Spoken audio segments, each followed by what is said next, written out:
вас, шановні телеглядачі! В ефірі програма «Актуально». Сьогодні будемо говорити про капітальний ремонт Польової, де ми сьогодні і знаходимося. Я представляю вам нашого сьогодні гостя, який буде відповідати на всі мої сьогодні запитання. Це юрист Сергій Касянчук. Вітаю. Вітаю. Але перш ніж задати перше своє питання, я хочу нагадати нам і глядачам нашим про те, що обіцяла міська влада зробити ще рік тому, у 2016 році, що планувала. А далі вже будемо говорити по факту. Тож дивимось сюжет. На Польову чекає ремонт у глобальних масштабах. За прибудинкові території цього мікрорайону обіцяють взятися цього року. Если мы говорим конкретно о Полевой, то там запланировано только в этом году сделать 9 проездных дорог и 25 отремонтировать капитальным ремонтом. Плюс еще поточный ремонт, которым мы еще отремонтируем тротуары, и также те дороги, где необходимо именно поточным ремонтом сделать. Комунальники визнають, половина Польової у жахливому стані. Ремонтників у своєму подвір'ї не бачили вже давно, додають місцеві. У нас тут навіть взагалі немає ні лавочок, ні де присісти, нічого. Взяти ось тут у нас. Коли востаннє тут ремонт робився?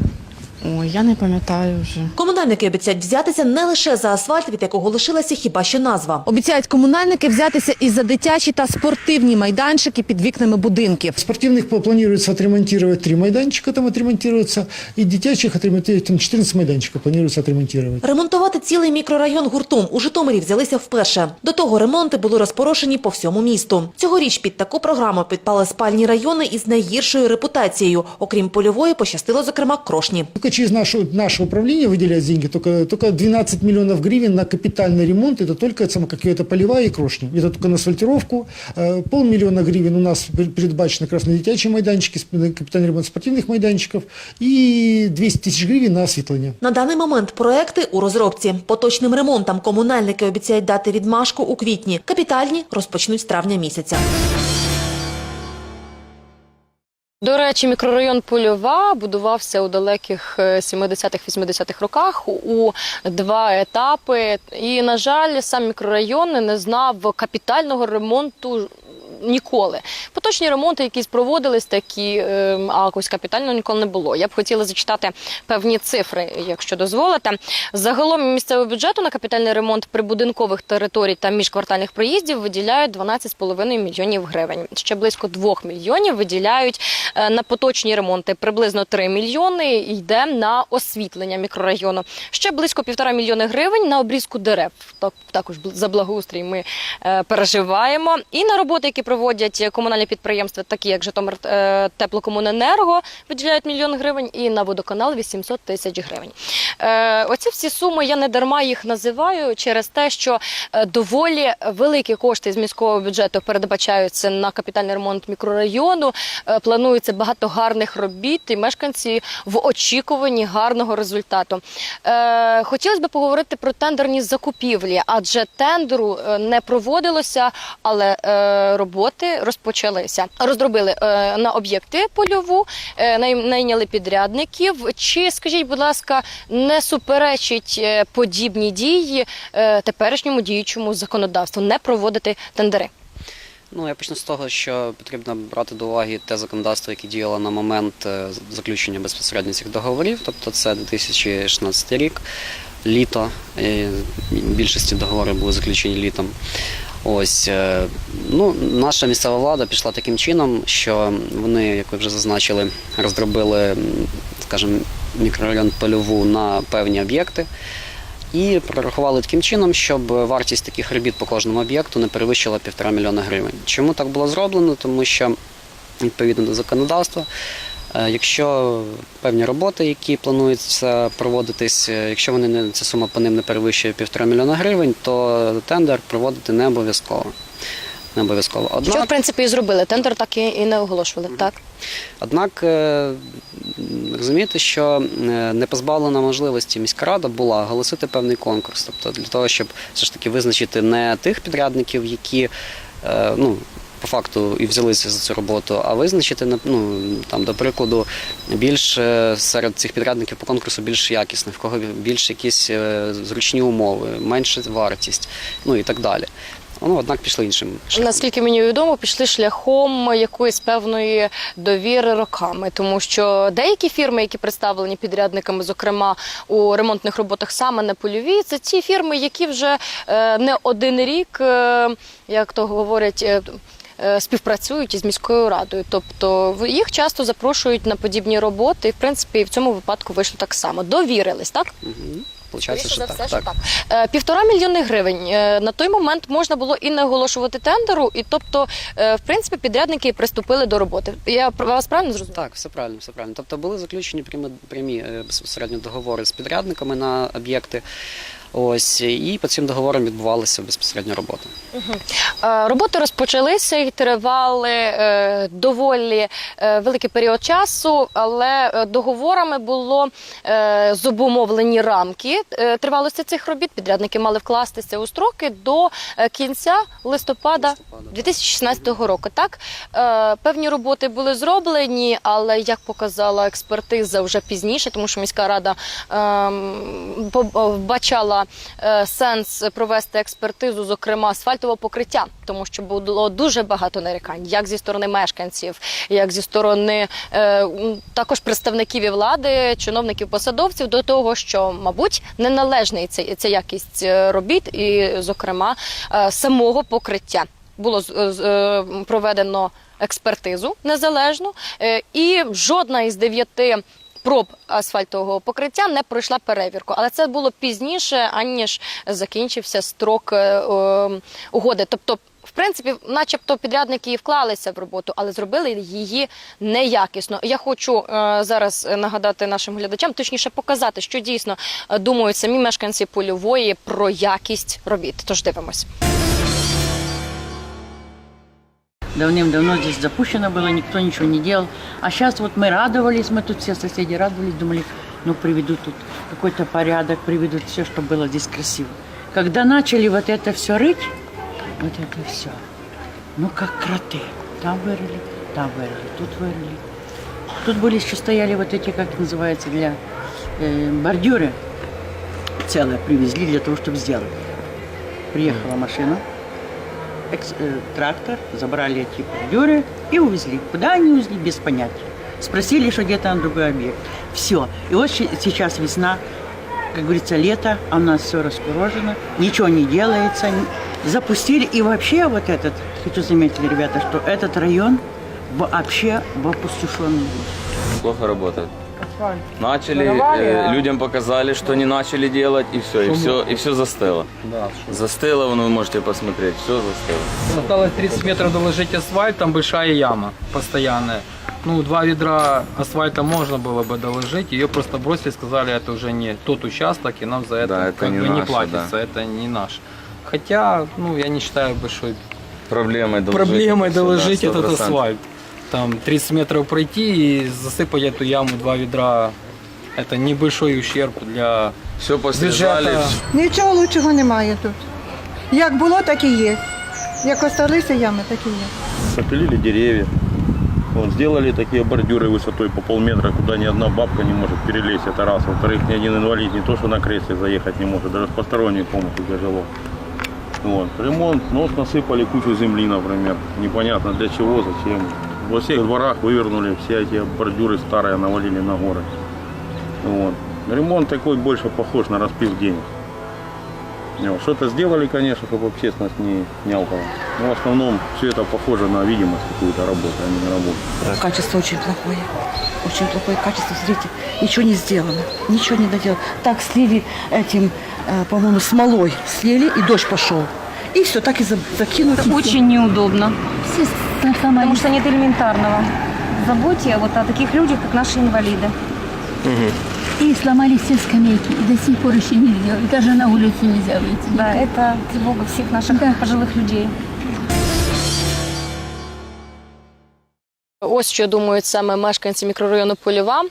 не завжди ці відгуки позитивні. Ми спеціально підібрали підбірку, що люди чим невдоволені. Зокрема, є, звичайно, люди, які говорять, нарешті таке щось на мікрорайоні, в нашому мікрорайоні таке щось почали робити. Але варто оцінювати правильно роботу, яка зроблена. Отже, чи можуть самі мешканці, ви як юрист, повпливати на якість виконання робіт, звернути, можливо, увагу на якісь недоліки? Чи маємо ми на це право? Ну, взагалі, безпосередньо контроль за роботою має здійснювати замовник цих робіт. Тобто Замовник у нашому випадку це? управління відповідної міської ради.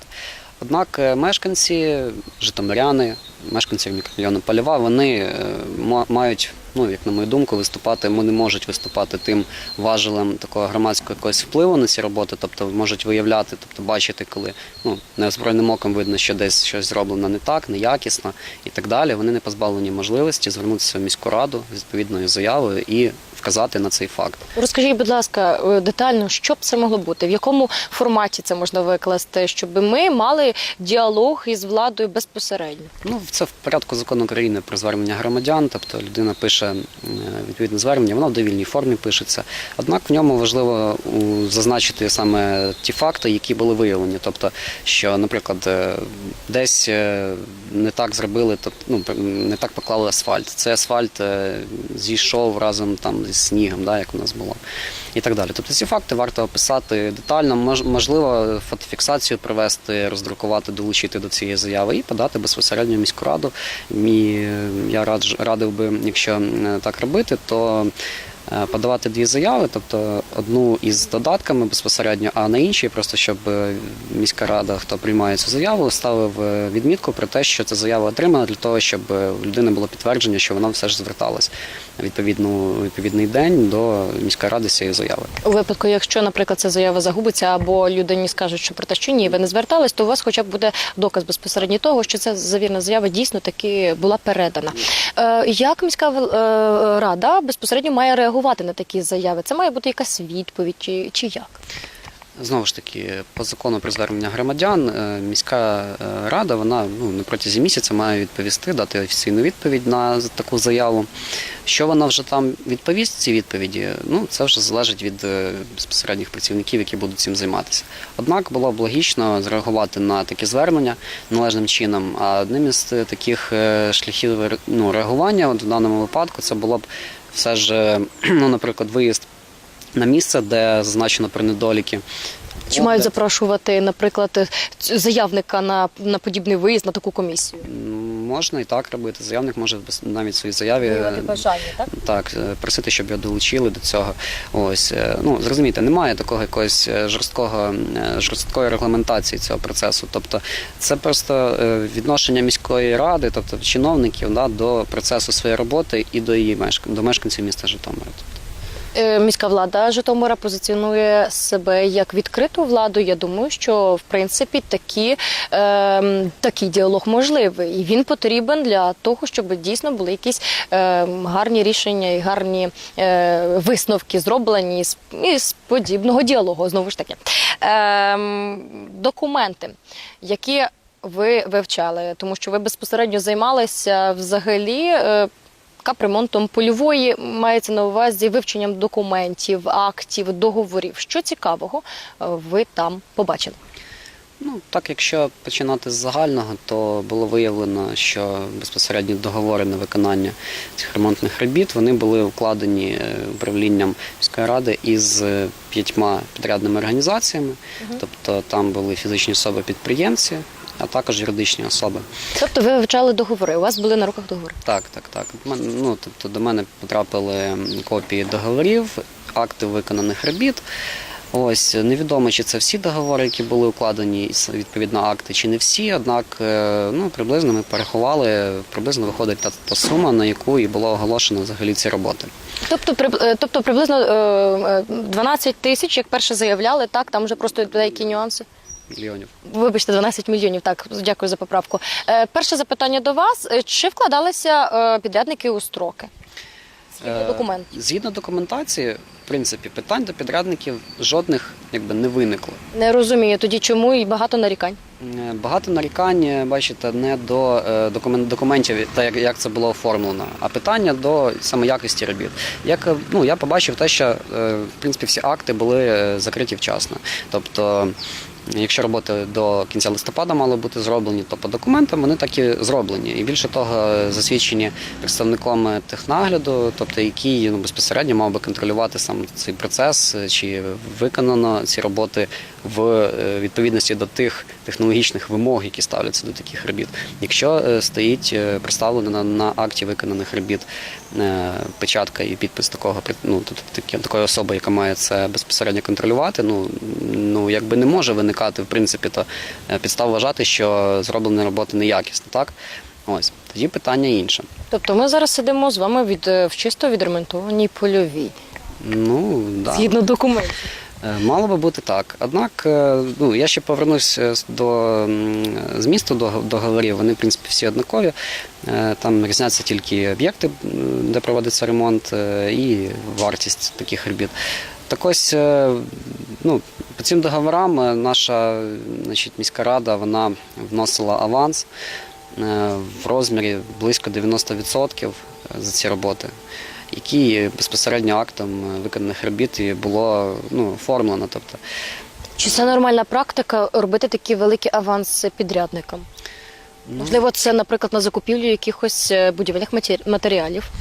По договору так і передбачено, що саме аванс він має корелюватися з вартістю саме тих матеріалів, які мають бути використані по цим роботам.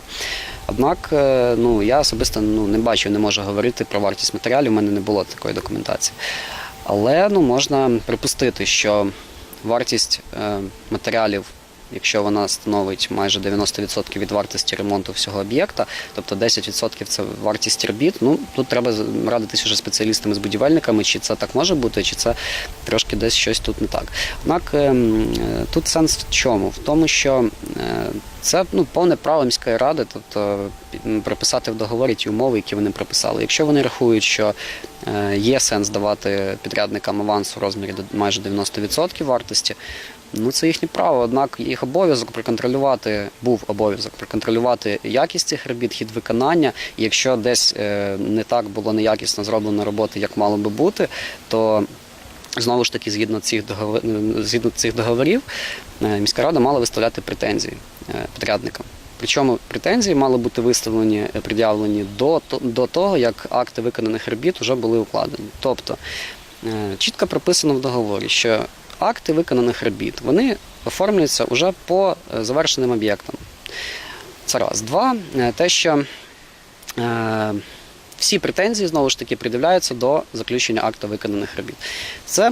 Виходячи з цього, можна зазначити такий висновок, що якщо претензій не було по якості робіт з боку замовника, тобто міської ради, і вони уклали акти виконаних робіт із підрядниками, то про що може взагалі зараз йти мова? Тобто, про які претензії можуть бути далі?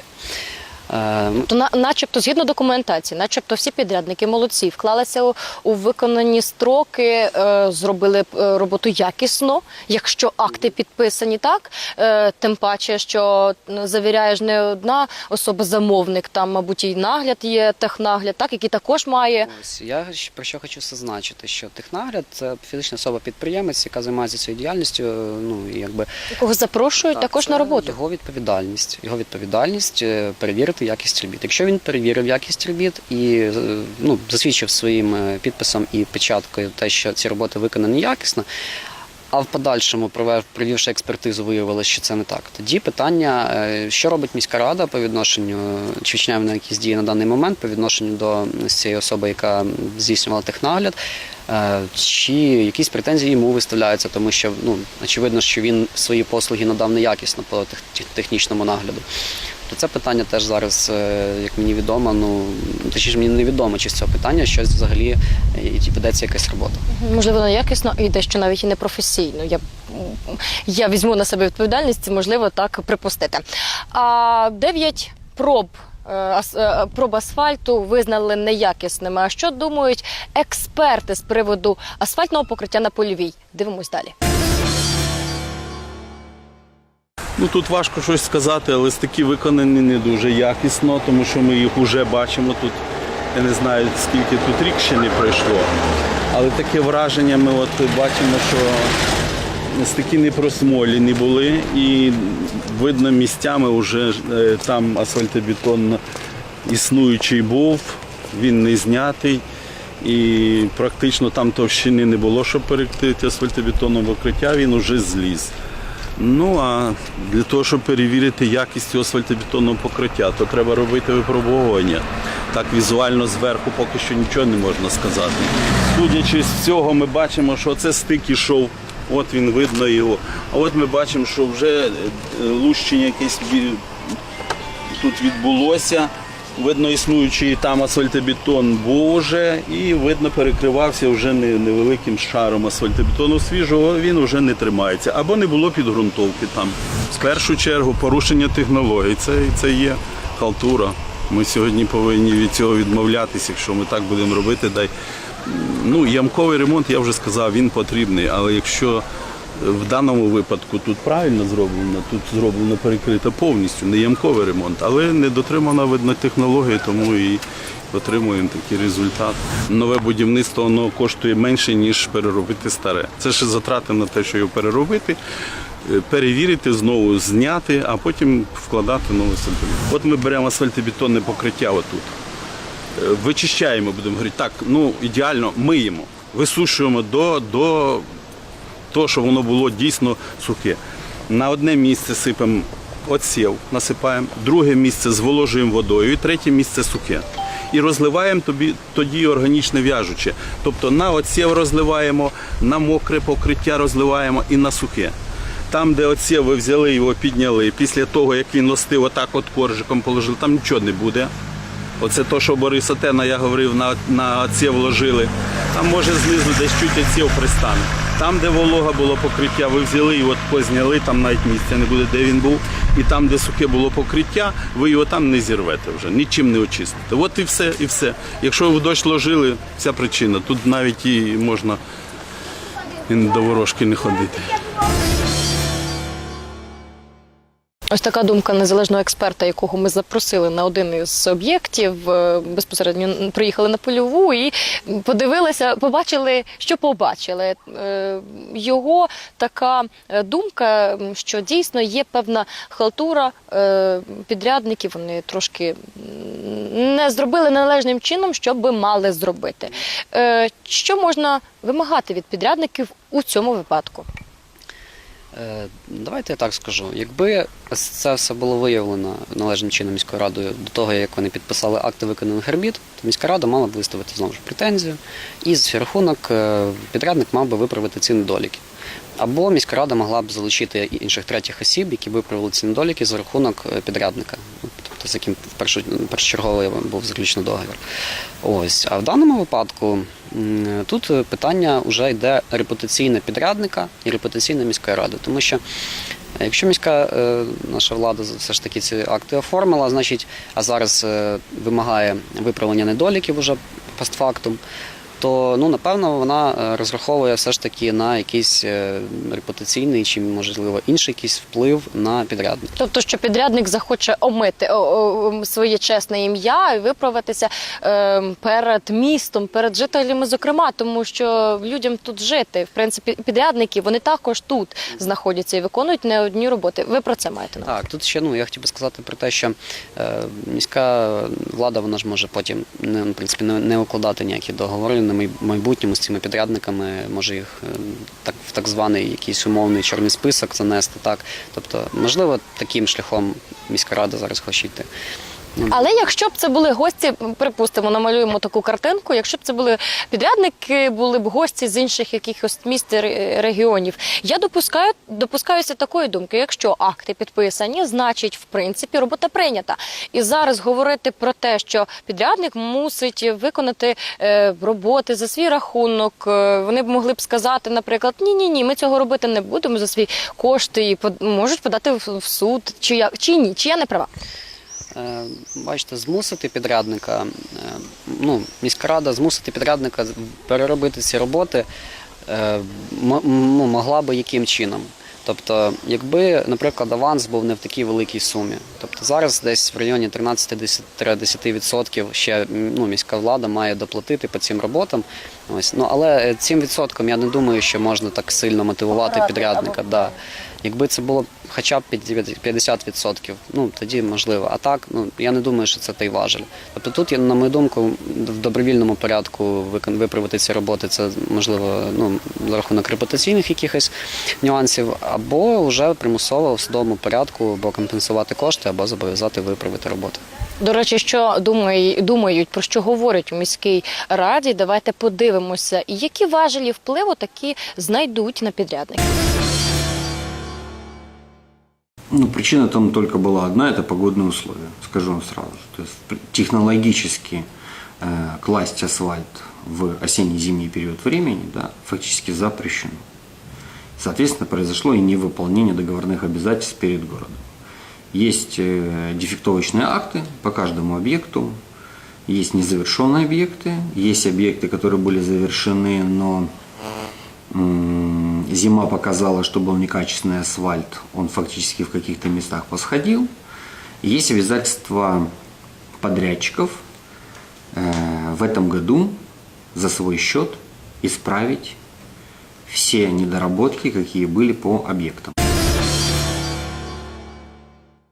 Як ми бачимо, міська влада зараз шукає важелі впливу на підрядників, які дещо місцями, як вони говорять, неякісно виконали роботу. Накладають штрафи, є письмові звернення до підрядників, що замовника не влаштовує якість робіт, але виявилося, що деякі об'єкти на Польовій навіть не розпочиналися і зараз, можливо, шукають якихось потенційних нових підрядників, які могли б добросовісно, сподіваюся, виконати подібні роботи. В принципі, мер міста давно вже говорить про те, що навіть після цієї експертизи з асфальтом говорить про те, що не заплатять підрядникам грошей, поки ті своїм коштом не виправлять свої недоліки по ремонту. Але, звичайно, завжди є але. Якщо підрядник вирішить стати в позу і не виконати цих робіт, скаже, я не хочу, можливо, підрядника і немає коштів на це, адже, як говорить експерт, переробити роботу, це коштує дорожче. Можливо, їм не буде чим просто людям заплатити, яких треба найняти на ці роботи.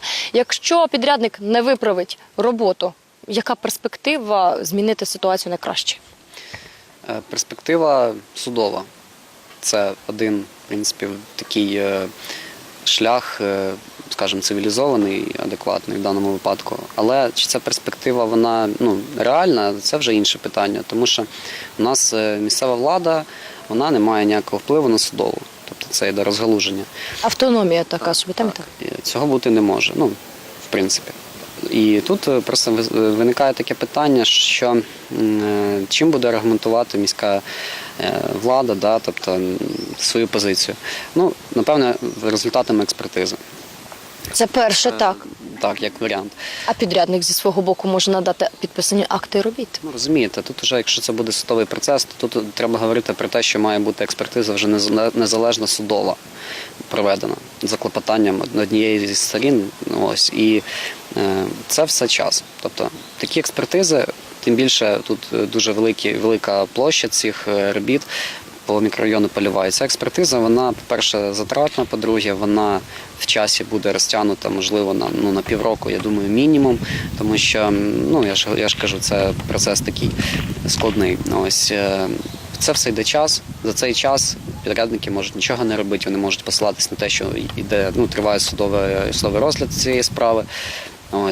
Тобто, по суті, цей ремонт за рахунок підрядників, з якими укладено було договор, він може стояти на паузі. В подальшому, якщо змоделювати ситуацію, що міська рада все ж таки виграє, тобто отримає рішення суду на свою користь, це може бути рішення про те, щоб стягнути кошти, зобов'язати виправити недоліки і так далі. Питання в тому, як потім виконати це рішення. Тобто, як зобов'язати, наприклад, виконати роботи. Тут вже буде включатись в цю роботу Державна виконавча служба, яка безпосередньо буде і зобов'язувати виконувати рішення суду. суду. Але Чи не можуть там затягнути процес? це дуже довготривалий процес. Навіть судовий він може тягнутися роками. Ну, 1 рік мінімум може бути в першій інстанції, потім ще є декілька інстанцій, де це все може йти на розгляді. А тим часом дорожчують матеріали, роботи такі. А тим часом мешканці Польової безпосередньо любуються результатами цієї неякісної роботи. Ось. Далі. І недороблена робота також, вона ж марнітиме просто. Звичайно. Потім процедура виконання рішення. Також в нас в Україні взагалі дуже малий відсоток виконаних повністю судових рішень. Тому така це перспектива, скажімо, вона не на користь місцевої влади, їх авторитету, як на мене, на мою думку. Тому ось так. Звичайно, я як людина позитивно мисляча і як житомирянка, яка сподівається на краще, це я бачу, що таки судова тяганина – це крайній метод. І будемо сподіватися, що підрядники захочуть таки омити своє чесне ім'я. Але чи могли б мешканці мікрорайону, взагалі житомиряни небайдужі, знову ж таки повпливати на позитивний результат навіть у випадку судової тяганини? Наприклад, громадськість аби повстала, або якісь були певні… Що можуть зробити житомиряни в цьому випадку? Житомиряни, вони можуть, скажімо так, привертати увагу до цієї проблеми якимись шляхами. Яким чином? Наприклад, Журналісти мають працювати активно. ЗМІ, це в першу чергу ЗМІ. Але тут варто розуміти також, що ніхто не може впливати на судовий розгляд, ніхто не може вплинути на суддю, тому що це вже може бути навіть кримінальна відповідальність. Звичайно. Не можна втручатися в діяльність судової влади. І А допомогти суду? Якимись документами, не знаю, якимись розслідуваннями, чомусь подібним. Потрібно розуміти, що у нас визначена чітко процесуальна ця діяльність суду. Тобто просто так людина, мешканець Польової, яка прийде навіть на судове засідання, вона не може там просто так виступити, вона може там бути присутній як вільний слухач, наприклад, але для того, щоб якісь надати документи, сказати слово, тобто це має бути все в процесуальному порядку. Тобто фактично саму громаду буде представляти міська рада в особі певних уповноважених її працівників. Тобто тут варто все ж розмежовувати і говорити про те, що на судову владу впливати таким чином, як, по-перше, не можна, а по-друге, хіба що привертати увагу громадськості з допомогою ЗМІ. Дуже шкода, але подібні випадки, на жаль, не рідкість. І там, де крутяться великі кошти, там, де ведуться ремонтні роботи, там, де є підрядники залучені, приватні підприємці, часто бувають подібні непорозуміння. Не тільки, я говорю зараз про місто Житомир, це і можна взяти у спектрі всю країну. Що робити? Як забезпечити себе у перспективі? Я маю на увазі подальшому замовник, який там планується далі, наприклад, капремонт мікрорайону Крошня. Туди планується вливання величезних коштів, це навіть втричі більше, ніж на капремонт Польової. Як може забезпечити себе міська влада, житомиряни, зокрема, тому що це наші з вами кошти, від подібних непорозумінь? В першу чергу, я думаю, що не потрібно гратися з зробленням цих робіт до 1,5 мільйона гривень. Тобто потрібно проводити процедуру публічних закупівель, оголошувати тендер і обирати переможців адекватно, об'єктивно, по критеріям, які передбачаються відповідно замовником. Тому що обирати підрядників по якимсь суб'єктивним своїм переконанням – це одне, а інше – це шляхом відкритого конкурсу дати можливість житомирським якимось певним організаціям, можливо, не житомирським, але… Так, ми беремо спектр всю країну, звичайно. Але дати на конкурентних засадах можливість прийняти участь у цьому конкурсі, виграти, програти, але провести це прозоро. Тобто це перше. Популярне доволі таке слово «прозоро». Ми так його часто чуємо з екранів телебачення, але ж знову-таки хочеться, щоб це дійсно все було чесно. Так, прозорі… Я хочу додати, що сама на рахунок прозоро, сама по собі робота через цю платформу, вона не гарантує об'єктивності. Тобто там теж є підводні камені. Тому тут також потрібно громадськості за цим слідкувати.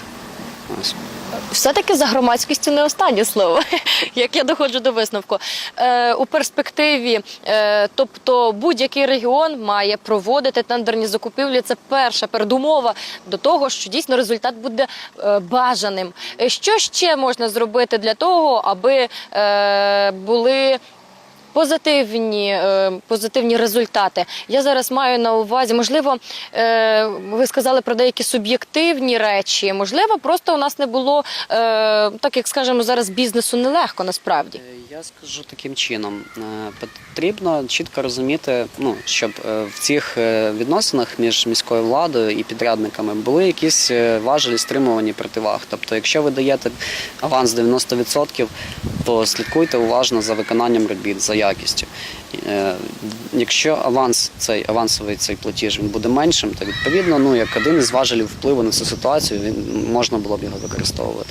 Перше. Друге, це, безперечно, уникати конфлікту інтересів корупційної складової. Тому що і в даній ситуації, не тільки в цій ситуації, я думаю, що хтось може все ж таки побачити певний там склад якогось корупційного правопорушення. Це питання вже до правоохоронних органів, більше не до мене.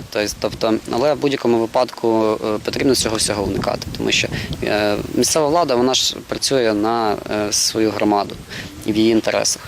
І одним із принципів такої роботи є відповідальність перед територіальною громадою. Відповідно, в першу чергу потрібно мати це на увазі і бути відповідальними перед тими людьми, на яких ви працюєте.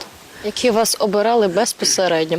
Я сподіваюся, що міські жителі міста не будуть обабіч цієї теми та іншої теми, тому що, я нагадую, попереду капітальний ремонт Крошні. Це не може не радувати, адже місто оновлюється, і це гарно, і це позитивно. Але громадянам моя така особиста порада – не бути обабіч усіх цих ситуацій, будьте активними, долучайтеся до громадських обговорень, подібних питань, тоді точно ми будемо жити у гарному, своєму рідному місті Житомирі. На все добре.